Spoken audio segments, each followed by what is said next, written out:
I'm just going to start off with a few very brief basic outlines of what autism spectrum disorder is. It's a neurological syndrome. It is not an illness. It is not a disease. It is characterized by social, behavioral, and emotional challenges. Alice said 1 in 59 boys is diagnosed. Actually, the number is 1 in 59 school-age children today are being diagnosed on the autism spectrum.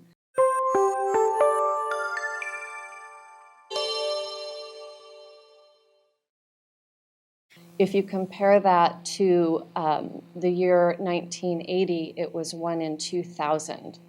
And out of that 1 in 59, the ratio of boys to girls is 4 to 1.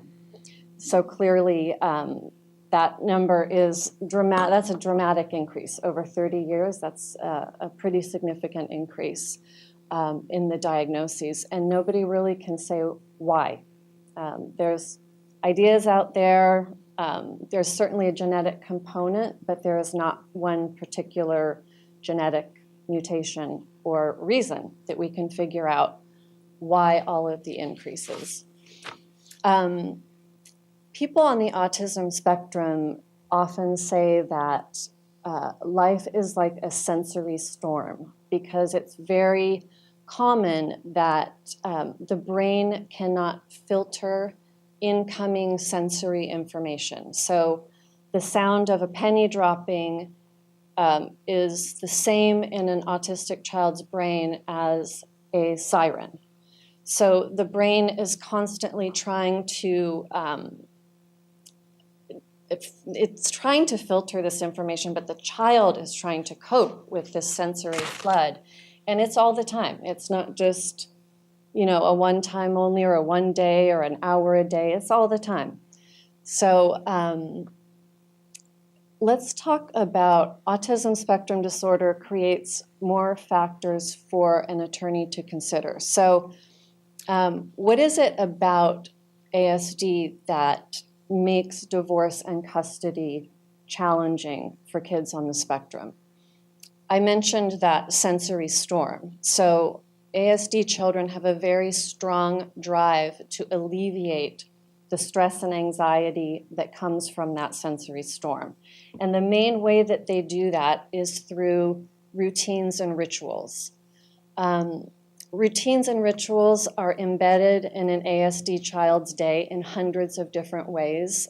Often parents can't even say what they are, but they go from simple things like lining up their toy cars in a certain way to extremely elaborate bedtime rituals. There's a lot of rituals and routines around food. ASD children have very many challenges with food. So these routines and rituals are ways for them to calm themselves and quiet that sensory storm and have some type of control over their world. And divorce and custody upset those routines. And transitions and breaks in routine cause anxiety. That kind of follows the same idea. Transitions from house to house, if you have children who are in a two-household family, it seems like it wouldn't be that big of a deal if you, do a lot of planning and think things through. But going from house to house is in and of itself an extremely big break in routine. So, and there are numerous other breaks in routine when you're talking about going from house to house and a custody issue and all of that. So that is one area of difficulty. Secrecy and lack of information fuel anxiety. Information for kids on the spectrum is power.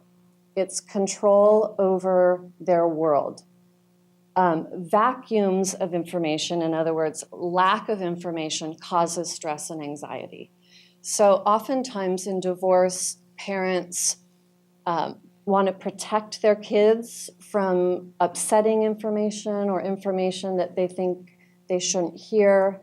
And for a child on the spectrum, that is the wrong thing to do, because they are not going to be able to, they're going to fill that void with things that aren't accurate.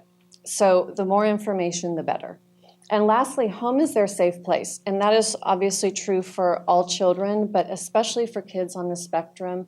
Home is where they are fully understood.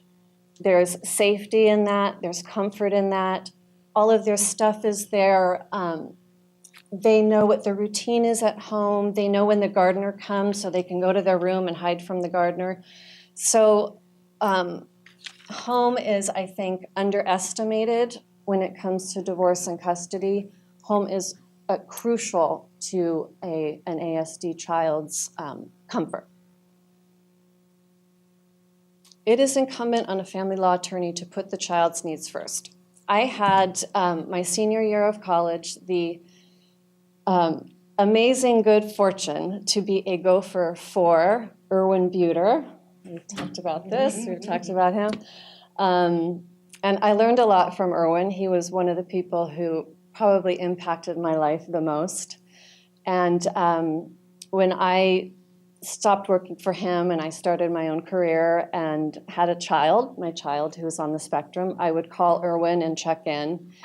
And I remember this conversation very specifically because I wasn't complaining, but I was kind of bemoaning my loss of career and how I was struggling with this child. And he said, "Babe, kid comes first." Called everyone babe. So the reason you need to consider all of these factors is that indeed the kid comes first.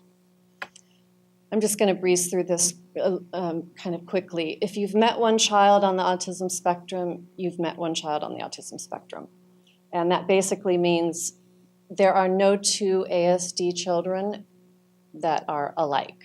The term ASD is relatively new. It came about in 2014, I believe.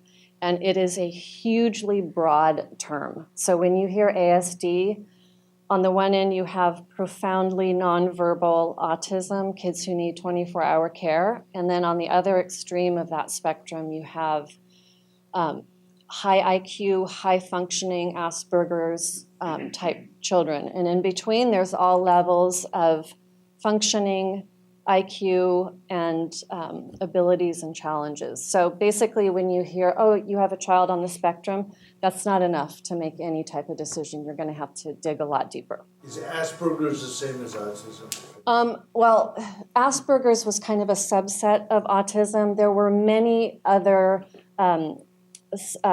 diagnoses that were very narrowly defined, like Asperger's, childhood disintegrative disorder, sensory integration disorder. And the reason for creating that ASD label is to make a broad umbrella for all of those other diagnoses, because if a child doesn't exactly fit Asperger's, they're not going to get accommodations and school help and things like that. So the ASD umbrella covers all of those other diagnoses. It is a weak system, and the American Psychiatric Association is creating, as we speak, subcategories to the ASD to define it further. But yes, Asperger's is still out there, but it's much more narrowly defined than ASD. So this is a slide of that statistic that I mentioned earlier, 1 in 59. I'm just going to skip through that one. There is no magic formula to treat ASD. There are hundreds, if not thousands, of treatments available. So as a parent, when your child is diagnosed, it's incredibly overwhelming because you don't know where to begin. The best place to begin is with a diagnosis, and oftentimes that doesn't happen. A diagnosis takes it's a very long, detailed process. Once you get a diagnosis, that's a fork in the road. You at least have some information